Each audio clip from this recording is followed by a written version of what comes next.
जब जीवन में अधिक परिश्रम और अधिक सत्कर्म का समय चल रहा हो तो समझिए कि प्रभु की कृपा आपके ऊपर बरस रही है। जी हाँ दोस्तों, मैं कर्नल सुधीर कुमार सिंह सेवानिवृत्त आप सभी से हमेशा की तरह अपनी मातृशक्ति को जय हिंद, अपने सभी पूर्व सैनिक, आजरत सैनिक, सभी हमारे शिक्षाविद, प्रोफेसर, सभी हमारे अन्नपूर्णा किसान भाई, सभी को जय हिंद। सभी हमारे डॉक्टर्स, सभी हमारे कोरोना वॉरियर्स, सभी हमारे विद्यार्थी, सभी को जय हिंद। सभी सामाजिक कार्यकर्ता को जय हिंद। मैंने ऐसा इसलिए कहा कि जब अधिक परिश्रम और सत्कर्म का समय चल रहा हो तो समझिए कि आपका प्रभु के प्रति ये सारा कुछ हो रहा है। मुझे याद है 1992 में नानी जी के साथ, अपनी स्वर्गीय नानी जी के साथ अवध असम ट्रेन के फर्स्ट क्लास बोगी के केबिन में सफ़र की वो याद। जब मैं घर आया छुट्टी में, मैं अपनी मालकिन, अपनी सहगामिनी आशा सिंह जी के साथ, सुश्री आशा सिंह जी के साथ, और हमारे बच्चे सब छोटे थे, colonel Ranjan Kumar, squadron leader Ashish Kumar, हमारी प्रिय बेटी रानी सिंह चौहान और हमारे भतीजा महोदय। जब उनके रास्ते अलग ही चेंज हो गए, मतलब 4 और हम 2 मियाँ बीवी, 6, मतलब 3 बच्चे, 1 भतीजा और 2 हम हस्बैंड वाइफ, 4 2 6। और नानी जी ने ये प्रस्ताव दिया कि ये बड़ा मार्के की बात है, ज़रूर सुनिएगा, वीडियो छोड़ के जाइएगा नहीं, हमको वीडियो से कुछ मिलता नहीं है, हम अपना वाकया शेयर करते हैं और अक्षरशः शेयर करते हैं आप सभी के साथ, और आप सभी का आशीर्वाद भी मिलता है।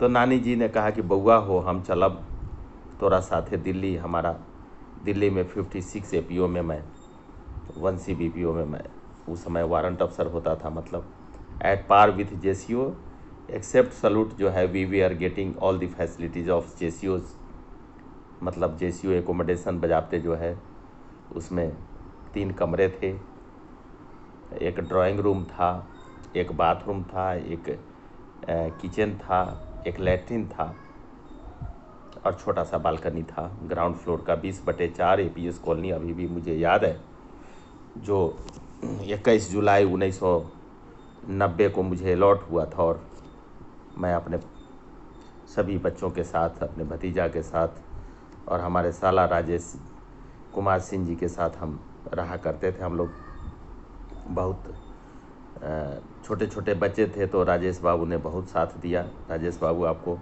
इस मंच से तहे दिल से जय हिंद और सलूट करता हूँ। हम सभी की जवानी थी।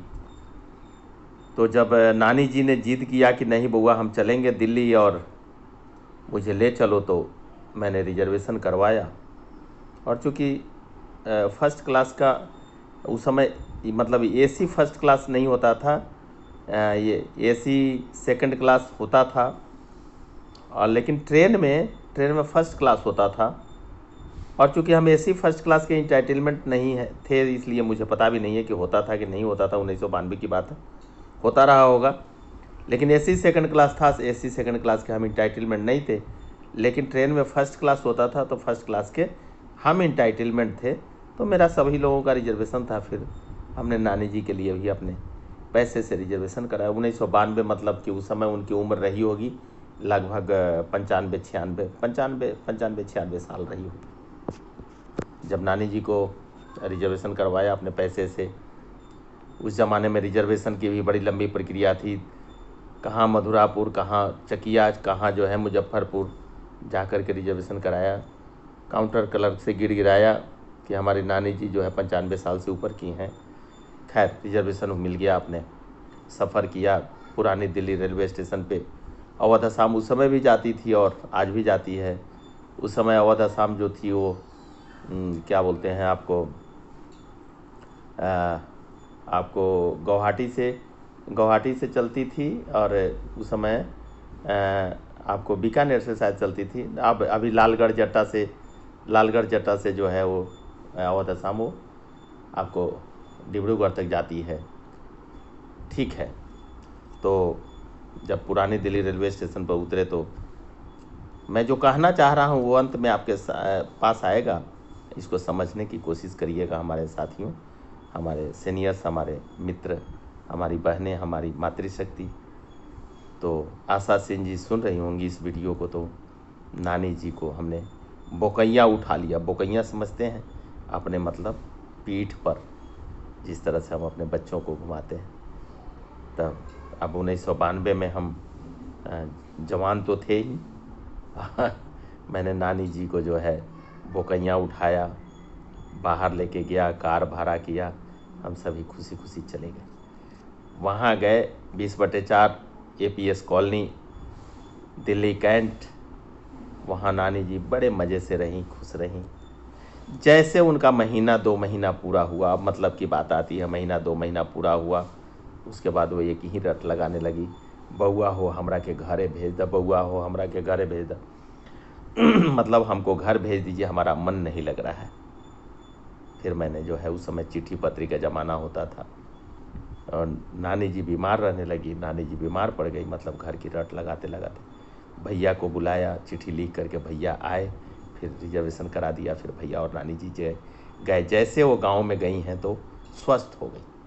अब मतलब की बात की देखिए, आज मैं अपने सभी बच्चों को बताता हूँ, हमारे जो लोग वीडियो सुन रहे होंगे वो सभी लोगों को बताता हूँ कि देखिए कि स्वच्छंद वातावरण में घूमने वाला इंसान, दूसरों के साथ हमेशा एक दूसरे के साथ कदम से कदम मिलाने वाला इंसान, अगर उसको कैद करके रख दीजिएगा तो उसका निश्चित रूप से मन नहीं लगेगा। चाहे उसके घी को, उसको जो है ना घी के कूपे में ही क्यों ना डुबो करके रख दीजिए, मतलब उसको सारी सुख सुविधाएं सब दे दीजिए, खाना पीना रहना सहना, यही ज़िंदगी नहीं है। ज़िंदगी है दूसरों के साथ, उसके दूसरे के सुख दुख में साथ दे करके रहना और चलना। और हर आदमी की जिम्मेदारी एक अलग अलग हो जाती है। तो उसके बाद में नानी जी चली गई। मेरा कहने का मकसद ये था कि जो हमारे ग्रोनअप बच्चे हैं, जब उनको अपनी जिम्मेदारी आती है, जैसे हम 3 बच्चे के बाप थे, हमारी मालकिन 3 बच्चे की माँ थी, एक साथ में भतीजा था, वो भी 7 से 8 साल रहा, और इतना लोड लेकर के हम लोग चल रहे थे। साथ में ये राजेश जी थे, तो कुछ समय 2 4 5 महीने रहते थे, फिर चले जाते थे। जब ज़रूरत होती थी तो आ जाते थे। मेरा कहने का मतलब है कि जब ज़रूरत पड़े तब माँ बाप को बुलाइए, और जब ज़रूरत न पड़े तो उनको अपने स्वच्छंद वातावरण में उनको रहने दीजिए, जिससे कि वो अपनी ज़िंदगी जिए, है ना। कि हम पक्षी, इस पर एक कविता है कि हम पक्षी उन्मुक्त गगन के पिजड़ बंद न रह पाएंगे। हम पक्षी उन्मुक्त गगन के पिजड़ बंद न रह पाएंगे, मतलब हम पक्षी जो है ना, हम उन्मुक्त गगन के हैं, हम आकाश में विचरण करने वाले हैं, तो हमें जो है पिंजड़े में बंद करके रखने की ज़रूरत नहीं है। ये संदेश उन सभी बच्चों को है। तो उनको होना क्या चाहिए कि अपने माँ बाप को उनके सुविधा अनुसार उनको बोलिए कि जब आपको इच्छा हो, जब आपको फुर्सत हो तो आएँ, जब आपको फुर्सत हो तो जाएँ। उसमें दोनों को मज़ा आता है।